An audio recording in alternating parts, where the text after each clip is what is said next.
Hello everybody. আজ যে কথাগুলো বলবো এই কথাগুলো সবার জীবনের জন্য প্রযোজ্য। যদি জীবনে সবকিছু হয় তাহলে শান্তি সবকিছু, piece, peaceful time and peaceful life and peaceful relationship. এইটা যদি ঠিক মতন বুঝতে হয় তাহলে মহাভারত পড়তে হবে। মহাভারত পড়লে এটা জানা যাবে, পিস ইজ এভরিথিং। কারণ কর্মফল সবাই পেয়েছে এবং শ্রীকৃষ্ণ সেটা প্রতিষ্ঠিত করে গেছে। তারপর যদি বেঁচে থাকার জন্যে জয় নিশ্চিত করতে হয়, আমাকে জিততে হবে, আমি জিতবো, আমার জেতা উচিত, এটা যদি মনে হয়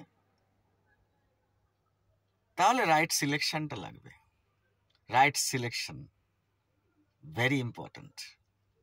তার জন্যে চাণক্য পড়তে হবে, চন্দ্রগুপ্ত মৌর্য দেখতে হবে, তাহলে জয় নিশ্চিত হবে। কি করে জয় হওয়া যায়। আর যদি জীবন জানতে হয়, জীবনের মানে খুঁজতে হয়, তাহলে বিবেকানন্দ লাগবে। গুরু, শিক্ষক, ঈশ্বর, এই তিনটে বই যদি পড়া যায়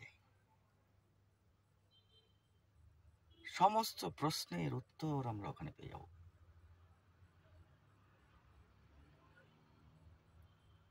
তারপরে যা লাগবে সেগুলো শুধু প্র্যাকটিক্যাল এক্সপিরিয়েন্স। বাকি সব কিছুর উত্তর ওই তিনটে বই পড়তে হবে। 1 বিবেকানন্দ, 2 চন্দ্রগুপ্ত মৌর্য আর চাণক্য, 3 নম্বর মহাভারত। এই তিনটে বই পড়ে ফেললে অশান্ত মন, অশান্ত জীবন, অশান্ত সম্পর্ক, অশান্ত সময় সব থেকে মুক্তি পাওয়া যাবে। আশা করব এই কথাগুলো কাজে লাগবে। সবার জন্য শুভকামনা। আশা করছি ভালো থাকবেন, সুন্দর সময় কাটাবেন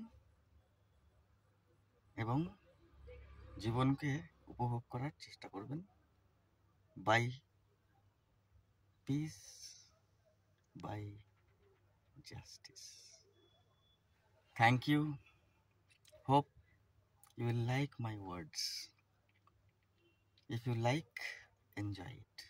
Thank you.